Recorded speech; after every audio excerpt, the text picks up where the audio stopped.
She was a pretty woman, not yet 40 years old, and despite losing her whole family to the Great War, she managed somehow to maintain a generous, hopeful heart. "Viens, manger," she repeated when he reached her. The sun gleamed on her russet hair, the long part that hung out the back of her kerchief. "Parle anglais, Véronique." She gave him a mulish look. "Non." "Oui, anglais." With an exasperated sigh, she said, "Come to table." "Close enough." He gave her a smile and a peck on the cheek. She smiled too. The single room that remained within the stone walls of the farmhouse was cramped but clean, and the roof didn't leak. He hoped that when his strength improved, the two of them would be able to sort through the rubble of stones outside and rebuild a room or two. Though a relief group formed by the Society of Friends had offered to move them to a village with new housing, Véronique had refused to go. This land had been in the Renault family for generations. She was the only surviving member of that family, and she was not about to leave it. She had, however, accepted basic furniture, a table and chairs and a bed, vegetable seeds and the gardening tools they'd provided. When a skinny milk cow wandered onto the property, now seeming as rare as a diamond, they'd captured it and let it graze on what weeds and other scrub it could forage. But if they couldn't find a way to breed it again, the cow's milk would dry up. A small pot of rich potato and leek soup waited on the table, with a round of crusty bread and a bottle of wine. How she worked such magic at her stove with so little, he didn't know. New shops in the nearby village carried staples, but money was still in short supply. He pulled out a chair and sat down, his injured leg protruding stiffly. Véronique sat across from him, whispered a blessing in French and crossed herself, the signal that they could begin eating.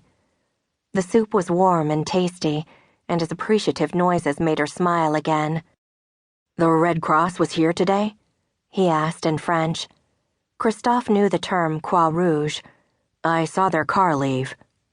She paused, her soup spoon on the edge of her plate. "While you were working?" "Yes. And they saw you?" He shrugged. "I'm sure they did. We watched each other." "It was a man and a woman. Americans." "I hope they'll bring help. We should need it." He corrected his linguistic blunder. "We need it." He knew that volunteers from the American Red Cross had come around before, checking on all those who had returned to the area after the Meuse-Argonne offensive. The organization had been part of a relief effort as well. "Did they mention the sheep from Algeria that had been promised?" "No." "What did they want then?" Véronique was a forthright woman, direct and unsparing of her brandy-colored gazes, but now she glanced away. "They asked about you." He'd been pouring a glass of wine and stopped. "Me? What about me?" "They know you are American, too. They are curious."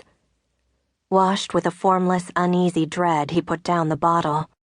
"They wanted to talk to you, but I told them you had gone to the village. I was afraid they might upset you with their questions." He shook his head, puzzled by her French word. "I do not understand détresse." She touched his arm to make him look at her, and put a hand to her forehead. "Affligé." Distress. That he did understand. He felt safe here with Véronique. "They asked where you are from, how you came to be here." He tore a piece of bread from the round loaf. "What did you tell them?" "The truth. I pulled you from that wrecked ambulance beside the road. You were the only one still alive, the driver and the other man." She shuddered. "The shell destroyed them." She paused. "It has been almost 2 years. You still remember nothing?" "No." "They asked if you had identification, but you did not, and I told them so. To me, you are Christophe. That is all I know." It was all he knew, too. She had given him that name. He had no other first or last. He had no recollection of being in the ambulance, of the war, of where he had come from. He knew he was an American soldier, but nothing else. She'd burned his uniform because it had been blood-soaked and full of lice. Trying to remember more, and God knew he had tried, resulted only in frustration and sharp feelings of discomfort.